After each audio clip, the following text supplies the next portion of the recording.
Something happened Monday night that instantly grabbed the attention of the basketball world. Caitlin Clark, one of the most exciting players in the game, delivered a moment that fans will remember for a long time. A clutch go-ahead three-pointer with just 1.2 seconds remaining to lift the Indiana Fever to a dramatic 78-76 victory over the Washington Mystics. It was the kind of shot every player dreams about. A pressure-packed moment. A game on the line. A superstar stepping up when her team needed her most. The arena erupted. Fans jumped out of their seats. Social media exploded with highlights and reactions. It was exactly the type of play that gets replayed for years whenever people talk about unforgettable WNBA moments. But what happened next caught many people by surprise. Instead of the conversation focusing entirely on Clark's heroics, a new debate quickly emerged, turning what should have been a universally celebrated moment into one of the most talked-about controversies of the week. I really don't know how to take this comment by Kelsey Mitchell. I hate it about the young people today. Like, use and say what's important. Like, you celebrated that three and they already did scored while you playing. Right. So it's just it's a balance. Don't that sound like a shot at Caitlin Clark? I mean, who's young, who shoots threes, and who always celebrates when she does it? It sounds like Caitlin Clark to me, don't it? If it walks like a duck, quack like a duck, I think that's the duck she's talking about. So, let's walk through exactly how it unfolded. Late in the fourth quarter, Caitlin Clark pushed the pace and found Kelsey Mitchell for a transition layup that gave Indiana the lead. But Washington wasn't done fighting back. With just 4.3 seconds remaining, Sonia Citron stepped to the line and knocked down 2 free throws, putting the Mystics back in front, 76-75. One possession left. One chance to win. Indiana called timeout and drew up its final play. Sophie Cunningham inbound the ball. Washington's defense took a gamble, jumping the passing lane in an attempt to force a turnover. The risk didn't pay off. The mistake left Clark with a clean look from beyond the arc. She caught it, rose up, and fired. Nothing but net. With 1.2 seconds left on the clock, Clark buried the go-ahead three and sent the crowd into a frenzy. The Fever took the lead, the Mystics ran out of time, and Indiana escaped with a dramatic victory. It was a superstar moment. A clutch shot. The kind of finish that should have dominated every headline. But then people started paying attention to what happened immediately afterward, and that's when the conversation took an unexpected turn. Mitchell comes off the screens, but so does Clark. Up and in!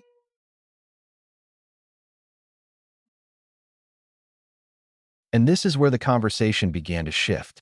When Clark's shot found the bottom of the net, many people reacted exactly the way you would expect after witnessing a game-winning moment. Lexi Hull later reflected on the play and described the feeling as almost surreal. She said she could barely breathe as the shot went up, but at the same time had complete confidence it was going in. She called it one of the biggest moments the team has experienced all season. That reaction spoke volumes. It came from a teammate who understood the pressure of the moment, recognized the significance of the shot, and appreciated exactly what it meant for the Fever. For many fans, that was the natural response: a game on the line, a star player delivering, and a team celebrating a dramatic victory together. But not everyone focused on the shot itself. Instead, attention quickly shifted to what happened immediately after the basket fell, and that's where the controversy started to take shape. Mitchell, sour grapes. Is this sour grapes? Is this a fake face? Are we putting on for the gram, as the kids would say? How much confidence did you have in her hitting that one? Pretty high. Honestly, I saw it kind of go up. I'm like, yeah, that's money. And I think that that was the way it was written up. And I think, really honestly, you just try to let your personnel do the work. I'm going to trust her every time, and I think it was a good shot. But as fans replayed the footage, some began focusing on Kelsey Mitchell's reaction. According to those viewers, her body language appeared more restrained than expected. She wasn't sprinting into the celebration. She wasn't showing the kind of explosive emotion many people associate with a dramatic game-winning shot. And by itself, that probably wouldn't have become a major discussion. After all, athletes respond to big moments in different ways. Some celebrate instantly. Some stay composed. Others need a few seconds to process what just happened before the emotion kicks in. That's completely normal. If the conversation had stopped there, most people likely would have moved on. But once social media started slowing down the clips, analyzing reactions frame by frame, and comparing different players' responses, a much larger debate began to take shape. Like Stephanie White has officially lost the Indiana Fever locker room. You got Sophie Cunningham and the players celebrating, going rogue. As we all know now, Caitlin Clark was not supposed to get that basketball to shoot the game winner. And you got many people saying Kelsey Mitchell was not happy that Caitlin Clark hit that game winner, as she may have wanted all the attention. But fans aren't viewing this moment in isolation. They're interpreting it through the broader context that has surrounded Caitlin Clark ever since she entered the league. Every interview, every viral clip, every awkward interaction, and every debate about recognition or credit becomes part of the lens through which people view new moments. That's why some viewers didn't just see a single reaction after the game-winning shot. They saw what they believed might be another piece of a much larger story.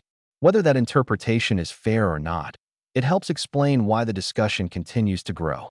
If Clark had hit the shot and the entire team immediately exploded into celebration around her, the moment likely would have ended there.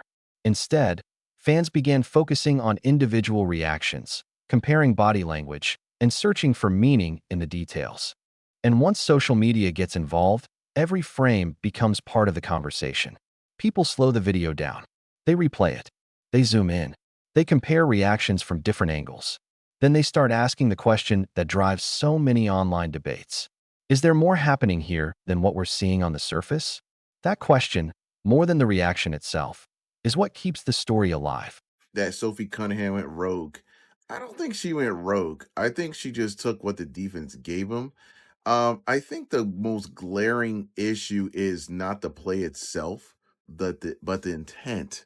So Lexi Hall actually came out and said that they were supposed to draw a foul with Aaliyah Boston and Kelsey Mitchell.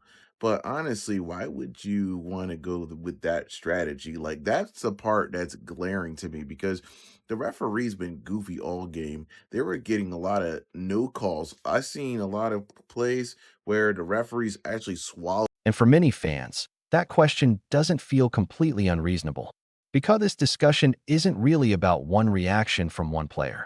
It's about a pattern that some people believe they keep seeing whenever Caitlin Clark becomes the center of a major moment. Right or wrong, that perception has taken hold among a portion of the fan base.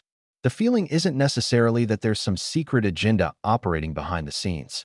It's that Clark's biggest moments often seem to spark a different conversation almost immediately afterward. She delivers a game-changing performance, and the focus shifts elsewhere.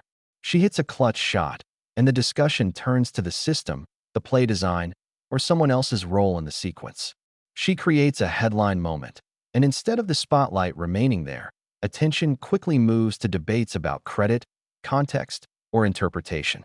Whether those reactions are intentional or simply a byproduct of the attention surrounding her is open to debate.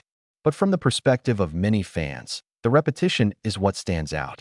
It's not any single incident that fuels the conversation. It's the accumulation of moments that, fairly or unfairly, seem to follow a similar pattern. And the more often that pattern appears, the more people start asking whether there's a larger story behind it. There's multiple reads, multiple actions. So how it being drawn up is again, like, is that semantics? Where was it drawn up for Caitlin Clark on that specific pass? Probably not. Is Caitlin Clark one of the options to create or get the ball to AB on that play? Of course. Is Kelsey Mitchell one of the options on that play? You can see it there. Is AB one of the options on the play? You can see it there. That's where much of the frustration comes from for Clark's supporters. From their perspective, a shot of that magnitude should have been the unquestioned story of the night. A game-winning three with seconds remaining is the kind of moment that usually dominates every headline, every highlight package, every post-game discussion, and every social media recap. In most cases, the focus stays on the player who delivered the defining moment. Instead, some fans felt the conversation quickly shifted toward other topics: play design, alternative options within the set, and broader discussions about the offense itself. Whether those conversations are fair or not, they contributed to a feeling among many viewers that the spotlight moved away from the shot faster than expected. And that's why the debate continues. For some, it wasn't just about the basket. It was about what happened immediately afterward, and whether the biggest moment of the game received the full recognition they believed it deserved. Like her, it's very easy for people to just take it for granted and to think that everything that she does is always going to be easy and flawless and she's just going to step up and she's going to do it every time. And it's number one, a lot of work that she puts in. Number two, like it's been a rough go over the last, I don't know, 18 to 24 months for her. And so she's finding her way. And every opportunity that she gets to hit a shot like that or to get a stop. I mean, she got a big defensive stop for us. To get a pass like she did to Kelsey is an opportunity to continue to feel more and more like herself and grow that confidence back. And I say this often, and I think sometimes we take great players and certainly generational talent for. Now let's get to the post-game press conference, because this is where the conversation took an unexpected turn. To be clear, Stephanie White did praise Caitlin Clark after the game. She spoke about Clark's talent, acknowledged the impact of the shot, and emphasized that moments like this are part of what makes her such a special player. On the surface, it sounded like exactly the kind of response you would expect from a coach after a dramatic game-winning performance. And for many people, that would have been the end of the story. But others were paying attention to a different part of the press conference. They weren't focused solely on the praise. They were focused on how White described the play itself and where she placed the emphasis when breaking down the final possession. That's where some fans felt the conversation started to shift. Instead of discussing only the game winner and the player who made it, attention moved toward the design of the play, the options available within the set, and the execution that led to the shot. For some, that was simply a coach explaining basketball. For others, it felt like the focus was moving away from the defining moment of the night. And that difference in interpretation is exactly why the debate continued long after the final buzzer.